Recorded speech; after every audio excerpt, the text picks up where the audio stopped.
guys, for today's video, ipapakita ko sa inyo itong aking arrangement na hindi ko pa naiipakita sa inyo. Ito siya guys, oh. Pinalbo ko na si Mendoza. Pinapadami ko kasi siya lang ang mga, sa lahat ng succulent, siya lang ang sobrang bait alagaan. Ang dali niyang buhayin at ang dali niyang dumami. Napakabait nitong succulent na to. Ayan, pinalbo ko na. Nandun mamaya ipapakita ko sa inyo. Ginupit-gupit ko. Nagpropa ako niyan. Marami na akong propa niyan. Nandun sa itaas. Andito ako ngayon sa greenhouse. At ito guys, napansin ko. Oh, itong isang arrangement ko. Naulanan kasi to. Ayan oh, nagmashi yun oh. Yung crested na yun. Dami ko natanggal na mashi. Nasobrahan siya sa dileg. Kasi dalawang araw yata yun na nag-ambon-ambon.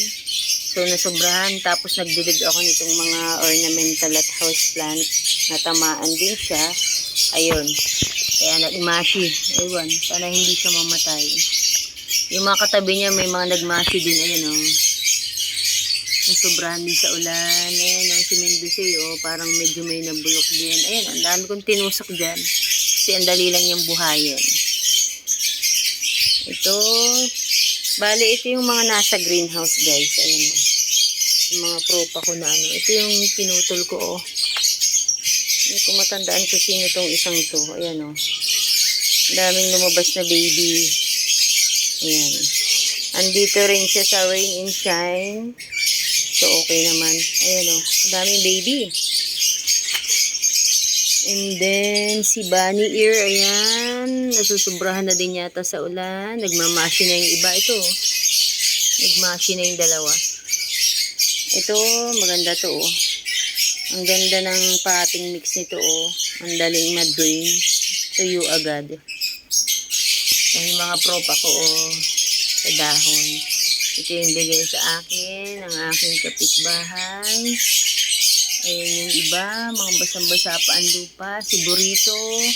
So, yan lang yun guys. Kasi yung mga kasama niyan ay mga ano na, oh. Mga houseplant at ornamental plants. Ayan, ayan. Ayan ang init. Ayan sila. Ayan si Blizzard. Saka si Paraiso Verde. Si Potos na Satin. Calateria. At ayan yung dahon na ano. Ito sili guys. Mga rubber tree. Si Isisha. So, ipakita ko sa inyo yung propa kong Mendoza. Mendoza. Wait lang. Ito guys, oh, yung pinatings ko na Mendoza. Yan. Ang ganda niyan guys pag lumago na. Ang bilis lang naman nilang mabuhay at ang dali lang nilang dumami. So, ayan. Dalawang maliit na paso yung pinag-cuttings ko. Kinuha ko na lahat yung mga ano doon. Mga nasa ibabaw. So, ayan o. Tapos, may nagbigay sa akin ito.